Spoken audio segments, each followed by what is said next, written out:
Hey! I'm Melanie Kate, but most people call me Mel, and today I am sharing with you 30 things I have learnt in my 30 years of life. Tomorrow, the 7th of April, is my 30th birthday, and unfortunately I am not celebrating it tomorrow properly because obviously we're in COVID-19 in lockdown period at the moment in the UK. It's the third week of it. So I had to write these all down on a bit of paper for me to read off. Most of them are self-explanatory, but some of them aren't, so I thought I'd just go into it a bit detail, a bit more, but I had to write them down because in 30 years my memory is not as good. So here they are. Okay, they're in a really random order as well, but I'm going with it. Okay, first one is be an influencer, not a follower. And what I mean by that is not as in YouTube star or social media star, something like that. I mean about someone that, so for me it's probably more fashion related than anything, but it's to inspire people rather than follow something, so follow a trend. So I class myself as fashionable, or was, and I like the trends and stuff, but I have my own style to it, and I do get a lot of people want to wear the sort of clothes I do, or you know, like them things and then buy it. That's what I mean by that. So I'd rather be the influencer than a follower. So I'd rather influence my style on someone else rather than follow that person's style. Make sense? The second one is be unique. Nobody is perfect in any way at all, but it's better to be unique and slightly different to stand out in a crowd than mingle in and blend in. Number 3, a small group of close friends is better than a lot of friends. I've learnt that over the years, and 100% hands down I love my little group of friends now, and I wouldn't change it for the world. We are close knit, we are amazing to each other, and seriously beautiful. The next one, number 4, only diet when you are happy and in a good place and you really have the motivation, inspiration to do it, otherwise it will not work. I left my first full-time job, well basically I went from a part-time job into the same role as a full-time position, near enough, and I was not happy in that 6-year period, and I gained a lot of weight, or I was big throughout all of that. And then when I left that job, I didn't have a job for 3 months, and when I started my new job, which is not the job I'm in now, I lost a good amount of weight and have kept it off, and that's because I was happy and am happy. Okay, number 5, live every day to its fullest. Just enjoy life. Number 6, appreciate your good health before it goes. And I can 100% tell you that. Do it. Honestly, that's why you should live life to this fullest, because my whole, well, pretty much the last, 5-6 years, I haven't, maybe 6 years, yeah, the last 6 years I haven't been well, and I really wished, well, I did a lot when I was younger, but I wish that this period of time hadn't happened, so I could be enjoying doing more than I do now, basically. Some people want to be your friends or show that they are your friend, but really they're not. You need to work out who is and who isn't in life. Kind of like being used. You don't want to be used. I don't know what number we're on now, but anyway, having friends that don't have the same native tongue as you is great. By that I mean Eleonora. I love being able to go not right now, but being able to go and travel, go see her wherever she is in the world. Obviously she's Italian and I'm English. We speak English to each other, even though I can speak a little bit of Italian. But it's just so cool to have a friend over the wherever in the world, and to be able to talk to her daily, go and see her once, twice a year, whatever. It's just really nice to have, and that's why you shouldn't just stick to the friends in your area. I mean, I met her 6 years ago in Menorca, and yeah, I can't believe it's been 6 years, but yeah, it's just so nice to have friends that aren't just British, etc. No matter how many operations you have, your fear and nerves will always be there. Oh, 100%. I always think that, well, basically my fear is blood, hospitals, injections, needles, and over the years you'd have thought that I would have been skipping down to theatre now. Maybe I will next time, who knows. But your nerves are there, you are literally on the edge waiting to go down, and it just does not get better. The only thing I'd say I'm better at is having injections. Blood tests, no. Injections, yes, but other than that, no, I have to. And even when I'm down in theatre now, even though I've not been for 2 years, in the operating theatre, I have to hold the nurse while they put the cannula in my hand. A car is literally 4 wheels. As long as it works and gets you from A to B, it's good. You really don't have to spend the money on a car. Yes, it's nice to have nice things, but there's so much more that you can have in the world than just a nice car. So I'd say as long as it gets you from A to B, it's good to go. Save while you're young to get on the property ladder. Now in the UK particularly, the property ladder has been rising and rising and rising, and it's pretty much impossible to get on the property ladder at the moment unless you are earning really well and your partner is earning really well.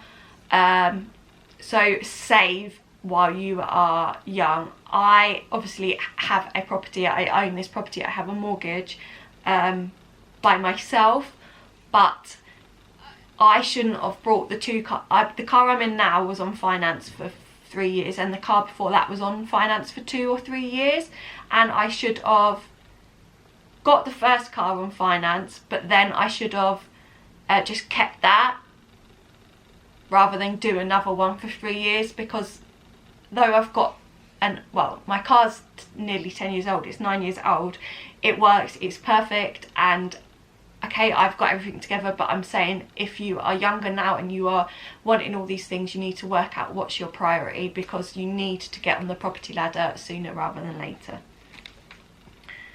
Things take time, so allow the waiting time. When it is right, it will happen. Now, that is my something new, I'm talking about them, but in general, it's because things happen for a reason, and so obviously I can't, nobody knows what my something new is, but I can't do that right now for many reasons, but because of COVID-19, I can't do that. So when the time comes and everything falls into place, it will be the perfect timing, and I just have to trust that. Even though I hate the fact that I am not in the position where I thought I would be, age 30, and with this something new that I started back in the summer, I have to realise and appreciate that it's just not the right timing now, and it will happen whenever COVID-19 finishes and things that are stopping me as well as COVID-19 allow me to do so. A work-life balance is really important. Do not just live for work. Seriously, if you love work, well, good for you. But seriously, have that work-life balance, because your work is literally there to give you money, to do whatever you want, and you don't want to just be stuck in that work mode. You need to have that balance because it is so important. I love that I shut off the computer at 5 o'clock and I don't think about work until I go back in the next morning. Some things may play on my mind, people, things, anything, but I try and shut off as much as possible. And my friends now aren't anything to do with work. I have work friends, but I love that balance. So I have like my outside work life and my inside work life. I should have gone to university and pursued my fashion designer career. Now, everybody knows that I'm really a creative, and I am really creative. I did fashion and clothing at college when I was 17, 18, so in my A-level years, and I was offered the job I was in part-time. I was offered to move over to the reception role, but full-time. And at that time, I was just going to do it as a gap year because I'd had enough of education. I'm not really academic, so I'd had enough. But now going on 12 years, wow, 12 years, I really should have gone in and done that degree in fashion to be a fashion designer. I just missed that bit of it. Self-care saved my life. Obviously, I have endometriosis, and the huge upheaval process of getting diagnosed with endometriosis is a pain in the backside itself. And so so self-care helped me along the way, because me and my mum sat down every weekend and we did a CBT help book ourselves. I didn't go to counselling because counselling is not for me, but we did this book, and I've learnt so many techniques and ways to live a better life with a chronic disease, illness, than I did before, and I don't think I could be as well and who I am today without self-care. Everywhere you go, there is always someone you're not going to get on with. Definitely. You're never going to get on with anyone, everyone.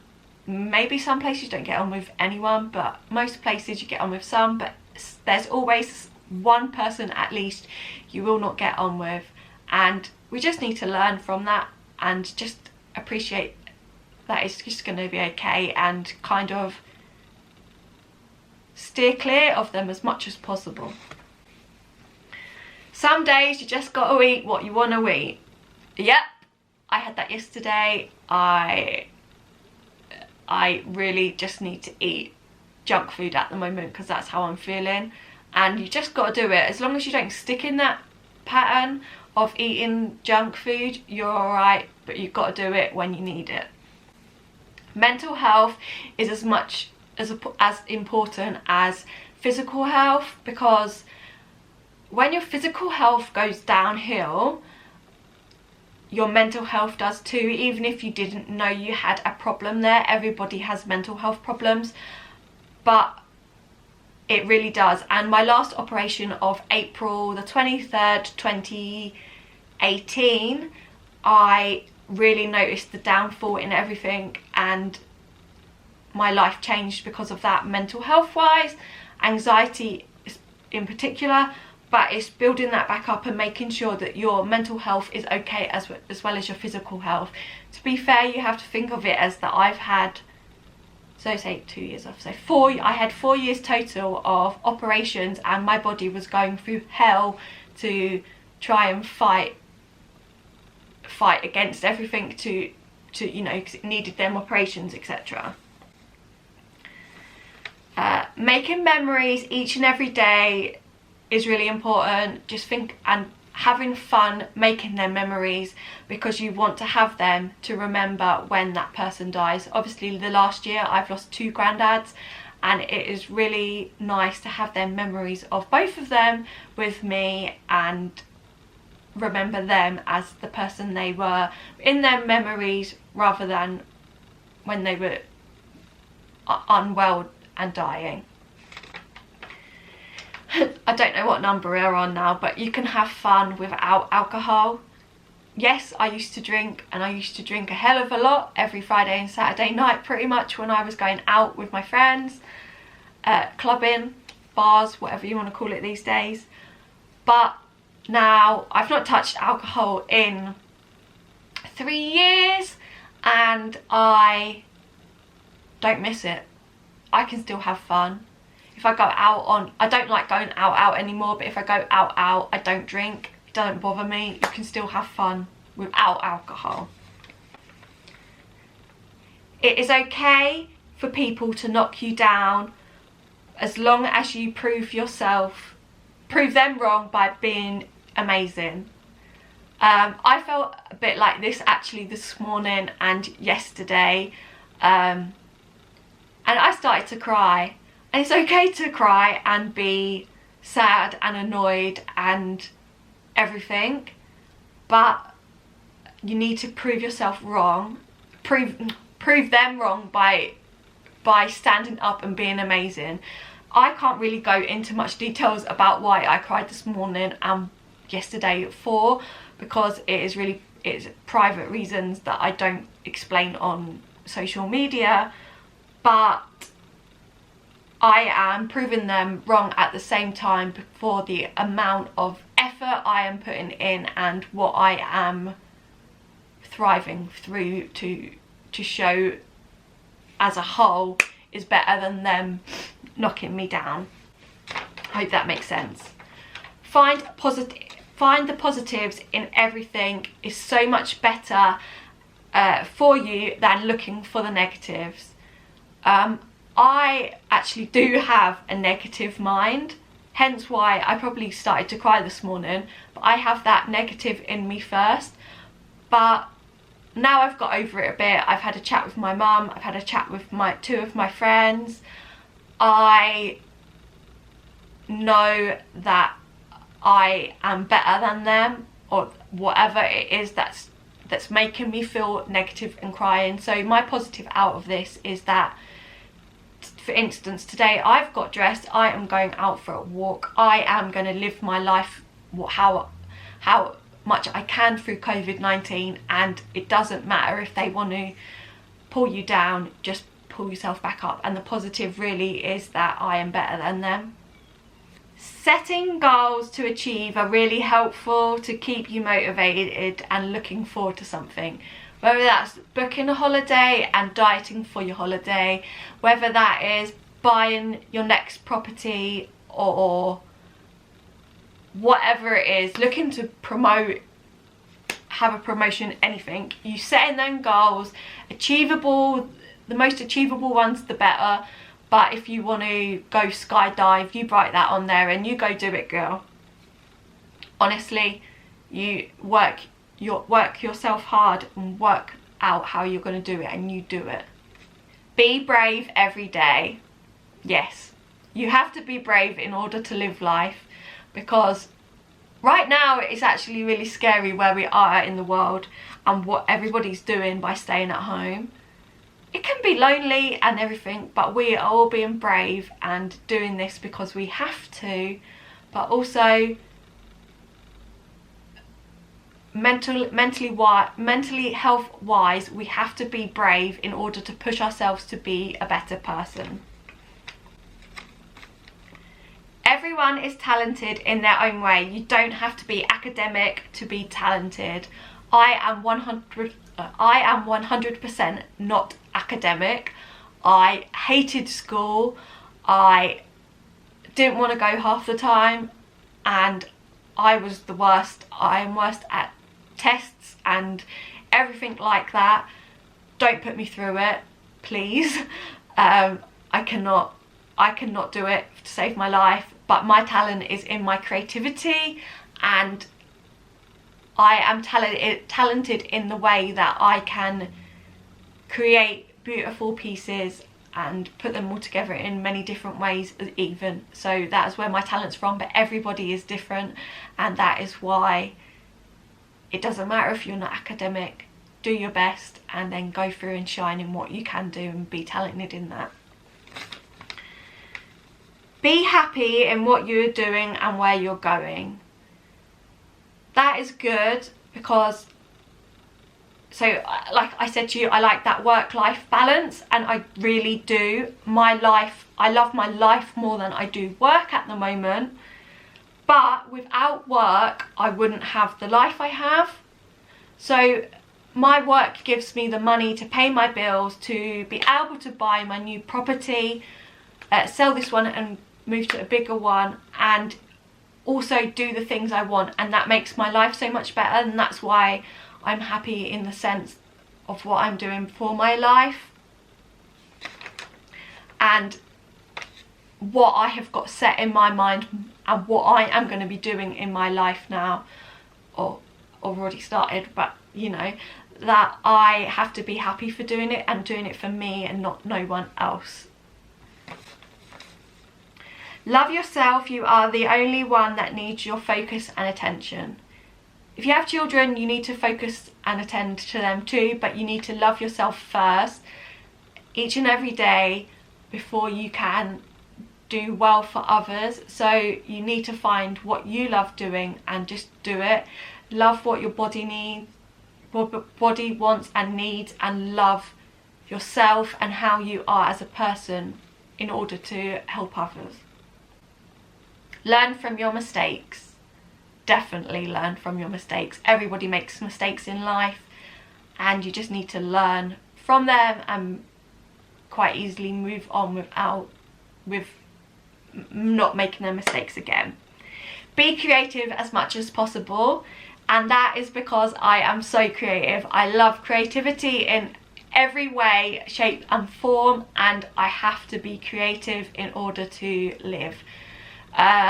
You can be creative in any way, so floristry, painting, art, sewing, knitting, crochet, colouring in, did I already say floristry? Anything, writing, creative writing, filming, editing. There's so many ways. Photography, there's so many ways of being creative. Just do it, because it just puts a smile on my face and your face, hopefully. And then the last one is really, really about today, and that's COVID-19. And that is well, it's everything as well, but realistically now we are feeling it more than ever. And that is why we appreciate the small things in life, because before all this lockdown and COVID-19, we were just going out and enjoying ourselves. We were spending money maybe when we weren't meant to be spending money. We were buying toilet roll when we only needed one toilet roll and not 20. We were going and stocking up on pasta, everything like that. But we are appreciating all them small things in life now, because we can't have them at a free limit, and like we've not got free range to go and buy what we want, do what we want. So we've got to appreciate them little things in life. So for me, like, I learned how to make pasta, say 6 years ago, maybe more than that, 8 years ago, and I've made pasta for myself, you know, bread, anything. You can do so much more with the little things and work things around it, and just be appreciative of them this time and the little things about it. So they are 30 things I have learned before 30. I am 30 tomorrow, and I am going to be filming, though I am working 8:30 till 5. I will be filming my day of my COVID-19 30th birthday celebration in quarantine. I hope you enjoyed. What's one thing you have learned in your lifetime? And I hope you enjoyed. Thanks for watching. Bye.